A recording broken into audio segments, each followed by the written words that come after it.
हमारे एक प्रिय बहन जो इंडिया से आई हैं वो हमारे साथ अपनी गवाही को जो भी प्रभु ने मन में डाला है 5 मिनट लेकर जो है गवाही को हमारे साथ शेयर करेंगे. Would you come? Praise God. Our dear sister, she has joined us from India, so she'll come over here and share her testimony. Praise God. Amen. Sister जी को आप praise the Lord. आप हिंदी बोलते जी जी. Hallelujah. Hallelujah. प्रभु यीशु मसीह का धन्यवाद.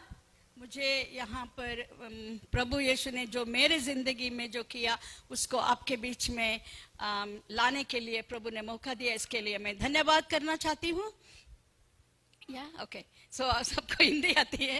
Okay, तो मैं मुंबई से आती हूँ. मैं मिशनरी हूँ. मैं जगह जगह पवित्र आत्मा मुझे लेकर जाते हैं और उसको वचन को बांटने के लिए मुझे इस्तेमाल करते हैं. मैं कैथलिक परिवार में जन्म हुआ था. मेरे एक भाई कैथलिक प्रीस्ट है, मेरी एक बहन कैथलिक नन है, मगर परमेश्वर ने मुझे चुना. हालेलुया. परमेश्वर कहाँ से भी खड्डे से हमको उठा के रख सकते हैं. हालेलुया. तो क्या हुआ कि मेरी शादी हो गई. मैं नर्स हूँ, प्रोफेशनल नर्स हूँ. शादी हो गई तो वहां पर 2 जन होते हैं ना, मगर तीसरा जन था. तो वहां से मैं बहुत तकलीफ में गुजरी. बहुत इश्यूज था, बहुत तकलीफ था. मगर उस समय में मैं बॉम्बे में नहीं रह सकी, तो मैं यमन में नर्सिंग का काम करने के लिए चली गई मिलिट्री हॉस्पिटल में. तो वहां पर मुझे नींद नहीं आती थी और सुसाइड करने के लिए मन आता था. अभी जीवन में कुछ रहा नहीं. पति ने जिसने प्यार करना चाहिए उसका प्यार ही नहीं मिल रहा है. जिंदगी मेरी खत्म हो गई. ऐसा करके मेरा मन में बहुत तकलीफ थी. तभी उस समय में एक मुस्लिम पाकिस्तानी एक आदमी था. वो अपने अल्लाह के बारे में मुझे बताते थे और मुझे बताने के लिए कुछ नहीं मालूम. यीशु मालूम नहीं, गॉड मालूम नहीं, फिर भी मैं गॉड है बोलती थी. तो दोनों एक दिन ऐसा हमारा संभाषण हुआ तो अल्लाह के बारे में. तो मैंने बोला देखो अगर परमेश्वर कोई है तो हम पूछेंगे उसको. और मैंने ऐसा कहा, oh God are you there, if you are there you show me. जैसा मैंने मुंह से ऐसा बोला तो तुरंत इमीडिएटली मेरे जो अंदर में सुसाइडल स्पिरिट था वो निकल गया. और उसके बाद मेरे अंदर एक आशा आ गई, होप आ गया. Hope to live and hope to do something. I'm still doing something. Hallelujah.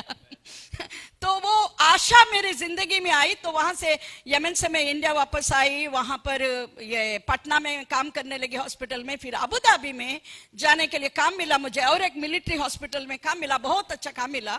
तो जब भी मैं फ्लाइट में बैठी थी वहां पर मेरे साथ में एक मलयाली केरला की एक सिस्टर बैठी थी बाइबल पकड़ के और वो मुझे यीशु के बारे में बताने लगी. तो मैंने बोला मैं कैथलिक हूं, तुम्हारा बाइबल अपने पास रखो. मेरा ऐसा ही करती थी मैं. तुम्हारा बाइबल तुम्हारा, मैं क्या सोचा था जेहोवा विटनेस ऐसा कुछ तो था, शायद वो ऐसी होगी.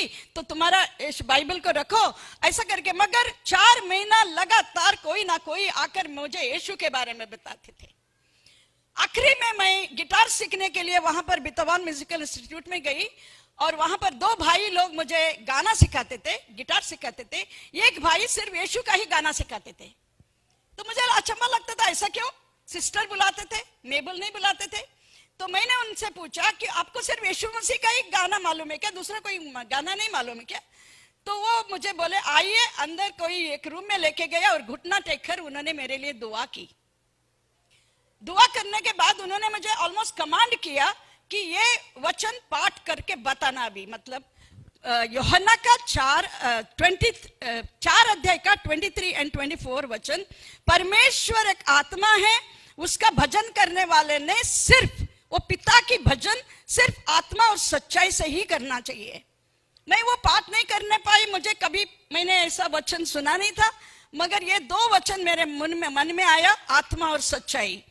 मैं कैथलिक होते हुए आत्मा सच्चाई आत्मा सच्चाई आत्मा सच्चाई ऐसा करके घर चली गई. घर में जाने के बाद मेरे अंदर एक भूख पैदा हुई. सब लोग बोलिए भूख, आत्मा की भूख. हालेलुया. वो भूख आई तो फिर उसके बाद मैंने उनसे एक बाइबल मंगवाया. बाइबल पकड़ कर कैसा खोलते पता नहीं, ऐसा ही खोला तो एक वचन मेरे सामने उजियाला जैसा आ गया. वो था यूहन्ना का 3 का 5 वचन. Unless you are born of the water and the spirit, you cannot enter into the kingdom of God. मुझे कुछ भी समझ में नहीं आया. ये आत्मा क्या होता है, ये परमेश्वर का राज्य क्या होता है, ये सब पता नहीं चला। मगर परमेश्वर मेरे लिए एक एक रास्ता, एक एक इंसान को खड़े कर रहे थे। तो फिर वहां पर इंडियन क्रिश्चियन फेलोशिप में मुझे कोई लेकर गए और वहां पर उन्होंने कहा, अगर परमेश्वर आज रात को आएंगे तो क्या तुम तैयार हो क्या? मैं आपको भी आज पूछ रही हूं, अगर यीशु मसीह आज बादलों पे आएंगे तो क्या आप तैयार हो क्या? तो वही वचन उन्होंने सिखाया था। उन्होंने बोला हमको पश्चाताप करो, हमें पाप से मुक्ति मिलती है, हमें नया जीवन मिलता है, वो सब उन्होंने सिखाया। उसके बाद 2 दिन के बाद मैंने पानी का बपतिस्मा लिया। उसके बाद मैं वहां पर अच्छे अच्छे कलीसिया वचन सिखाते थे, किताब वहां पर सिखाते थे अबू धाबी में। वो मुस्लिम कंट्री है, मगर मेरे लिए शायद परमेश्वर ने एक एक किताब जेम्स, बुक ऑफ एफिशिएंस, ऐसा किताब वचन को मैंने सीखा, वचन को धारण किया। और उसके बाद 2 साल के बाद वहां पर एक फिलिपिनो पास्टर आए थे और उन्होंने मेरे ऊपर हाथ रख के प्रार्थना किया तो मैं नीचे गिर गई। मैंने कभी भी हालेलुया शब्द नहीं सुना था, ना मालूम था। वो दिन पहले बार मेरे मुंह से हालेलुया हालेलुया हालेलुया करके एक वो शब्द मुंह से निकल गया। वो दिन तब पवित्र आत्मा ने मुझे उसकी आत्मा से भरा, उसके सामर्थ्य से भरा। अगर आप प्रेरितों का 1 अध्याय का 8वां वचन अगर पढ़ेंगे तो वहां कहता है कि जब भी पवित्र आत्मा तुम्हारे ऊपर आएगा तुम सामर्थ पाओगे और तुम गवाह बनोगे। गवाही देना और गवाह बनना फर्क है। हालेलुया। गवाह बनोगे तो यरूशलेम में, जुदिया में, समारिया में और दुनिया के कोने कोने में तुम गवाह बनोगे।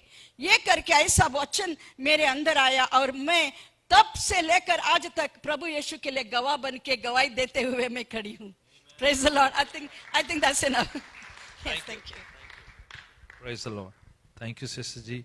It was a wonderful testimony how the Lord bring changes, transformation in our lives. Praise the Lord. Amen.